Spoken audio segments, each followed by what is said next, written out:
Allah Teala deyir ki, Allaha və qiyamət gününə inanırsınızsa, onu Allaha və Peyğəmbərə həvalə edin. Qaytar. Allaha nə? Quran. Peyğəmbərə nə?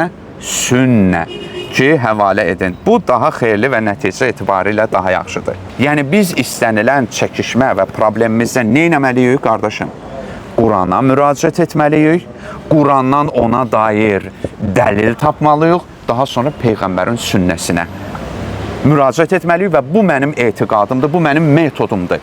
Və sünnəyə də müraciət etdikdə 2 dənə firqəni nəzərə almalıyıq, əhl-i sünnəni, şiyyəni. Ki, ikisi də bu məsələdə ittifaq etsinlər. Səhih olsun, açıq-aşkar olsun. Əbul-Carud İmam Baqirdən nəql edib. Əgər sizə bir hədis danışsam, bax, indi gəldik. Mən sizə, əzizlərim, bunu göstərmək istəyirəm ki, bizim Əhl-i-Beyt imamlarımızın yolu budur. Kim bu yolla getmədən danışırsa, suala cavab verirsə, mənəm deyirsə, qardaşım, onu deyin ki, sağ-salamat. Mənim imamımın üslubu belə olub. Baxın, Əbul-Carud özə üsul-i kafidəndə hədis İmam Baqirdən nəql edib.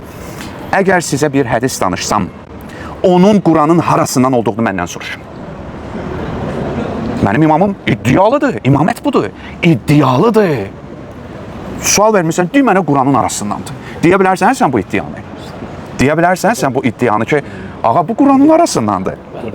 Sonra hədisin davamında buyurdu. Həqiqətən Allah elçisi dedikodudan, malın hədər yerə xərclənməsindən və artıq əski suallar verməkdən nəhy etmişdi, qadağan etmişdi. Sonra imam söhbəti davam edir, mucize edir. Nə deyir? Deyir ki, dedikodudan, malın hədər yerə xərclənməsindən, yəni fəsadından və artıq əski suallar verməkdən nəhy etmişdi. Əsab tutub imam, axı, bu belə bir şey deyib. Həzrətə ərz olundu. Ey Allahın elçisinin oğlu, buyurduğunuz bu qadağalar Quranın harasındandır. Məsələ bu deyə, mucize edirsən, danışırsan, mını eləmə. Axı, bir yox dedin ki, soruşun mənə Qurandan, haradandır bu danışdıqları? Baba, indi kimsə qayıdıb deyəcək, o imamdır, sənin haqqın yoxdur soruşmağa. Var da belələri. Və bizə bunu yedizdiriblər ki, biz sabahları hansısa bir xətib minbərdən nəsə danışsanda, biz ona da sual verə bilməyək. Deyir, imama sual verə bilməzsən, əslində onun məqsədi imama hörmət deyil, hansısa minbərdəki xətibin məsum saxlanılmasıdır. Yəni, imama sual verməyə haqqın yoxdursa, xətibə də verməyə haqqın yoxdur. Sənə nə deyirsə həzm elə. Amma imam mənə öyrəti ki, soruş məndən Quranın harasından mən deyirəm bu sözü. Ashab da soruşdu, iddia eləmişsən mənə de görüm, haradandır bu danışdıqlarım? Buyurdu, Allah Əzzə və Cəl buyurur, onların gizli söhbətlərinin çoxunda xeyir yoxdur. Sədəqə verməyə, yaxud xeyirxahlıq etməyə, yaxud da insanlar arasında sülh yaratmağı əmr edənlər müstəsnadır. Nisa 114. Həmçinin buyurur, Allahın sizin üçün dolanacaq vasitəsi etdiyi malınızı səfehlərə verməyin. Nisa 5, hər cümləsini istidlal edir. Amma imam budur. Bizim etiqad etdiyimiz imamlar bunlardır. Yəni ki, yer get yenə üsul elmini oxu. Sən elə buradan filansan, sən blogersən, sən peşmankeşsən, nə bilim nəsən. Yox, görürsünüz necə istidlal edir. Və buyurur, elə şeylər barəsində soruşmayın ki, əgər sizə açıqlansa, sizi kədərləndirər. Maidə 101. İmam nə deyirdisə eləyirdi.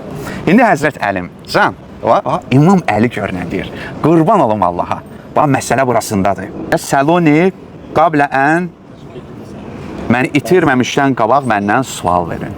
Həzrət Əli nə deyir? Məni itirməmişdən qabaq məndən soruşun. Dəni yarıb cücərdən, canlıları yaradan Allaha and olsun ki, məndən istənilən ayəni, onun gecə yoxsa gündüz nazil olduğunu, Məkkədə yoxsa Mədinədə endirildiyini, səfərdə yoxsa evdə indiyini, hansının nasix, hansının mənsux olduğunu, möhkəm və mütəşabih ayələri, onların təvilini, həqiqi anlamını və tənzilini soruşsaz, mütləq hamısını sizə bir-bir xəbər verərəm. Siz Allah, gördünüz Qurana necə vaqifdirlər? Siz Allah, bu günləri harada siz Qurana bu cür vaqif olan, hər sözünü Quranla istidlal edən, iddia edən ki, məndən soruşun ki, Quranın harasında nazil olubsa, mən sizə deyim, belə adamlar tanıyırsınız.